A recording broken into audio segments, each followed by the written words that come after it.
The cold concrete floor used to feel strange, but after 7 years, it was just home. My name is Rusty, and for 2,555 days, this shelter has been my world. Each morning, it's the same routine. The clatter of food bowls, the distant bark of the new arrivals, and the hopeful thump of my tail against the kennel door. Hope is a funny thing. It tastes like the leftover kibble in my bowl and smells like the clean blanket the volunteers bring every Tuesday. When I first got here, I was just a pup, full of boundless energy. I'd leap and bark at every person who walked by. My tail was a blur, a furry metronome, ticking with excitement. Look at me. Pick me. I'm the one. I'd try to say with my whole body. I saw so many friends come and go.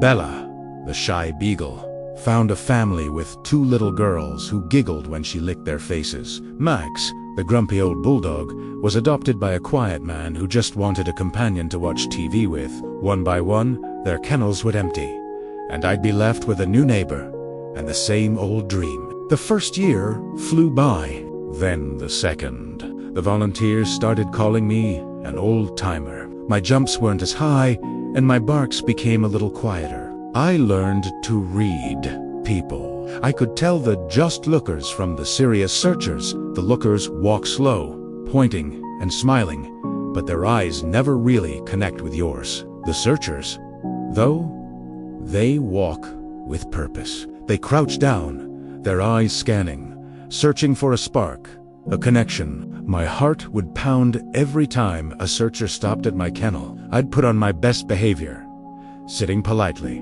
wagging my tail just so, trying to pour all my years of hope into a single, soulful gaze. But the answer was always the same. "Oh, he's a bit older," they'd whisper. "We were looking for a puppy." Or, "He's a mix. We're not sure what kind." Each rejection was a tiny crack in my hopeful heart. The world outside my chain-link door seemed to spin faster and faster, while my life was stuck on pause.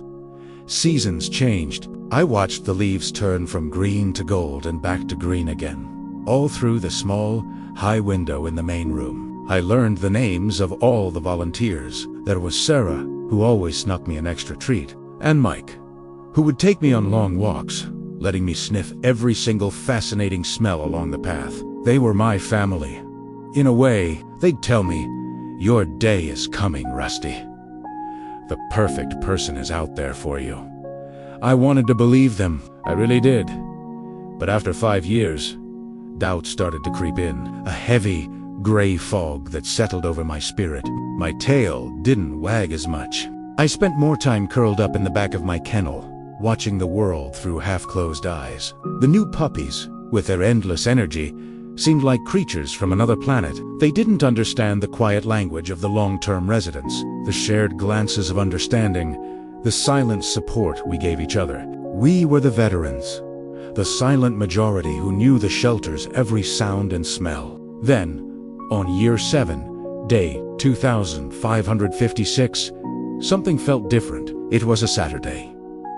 The shelter was buzzing with its usual weekend chaos. I was dozing when I heard a voice, a soft, gentle voice that cut through the noise.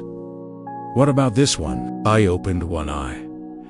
A woman was standing in front of my kennel. She wasn't young and bubbly like most of the visitors. She had kind eyes, crinkled at the corners, and hair the color of a silver winter sky. She wasn't looking at the card on my door that listed my age and breed. She was looking at me, right at me. I felt that old, familiar flicker of hope. I fought the urge to stay curled up. Slowly, I uncurled my body, stretched, and walked to the front of the kennel. I didn't bark. I didn't jump. I just sat and met her gaze. She crouched down, her eyes level with mine. "Hello there, handsome," she said, her voice like a warm blanket. She put her fingers through the chain link, and I gently licked them. It wasn't a frantic, puppy-like lick, but a slow, deliberate one, a greeting. Sarah, the volunteer, came over, a hesitant look on her face. "That's Rusty," she said. "He's been with us for a while." The woman smiled. "A while just means he has more love to give," she replied. My heart did a flip.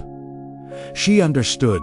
She asked to take me to the play yard. The moment the leash clicked onto my collar, I felt a jolt of energy I hadn't felt in years. Outside, the sun was warm on my fur. I didn't run around like a maniac. Instead, I walked right up to her and leaned against her legs, closing my eyes and soaking in the simple pleasure of her touch as she stroked my back. We sat there for a long time, just being together in the quiet sunshine. It wasn't a test or an audition. It felt right. She looked at Sarah and said the words I had been waiting 7 years to hear. "I'll take him." Fus-like. Data no hesitation.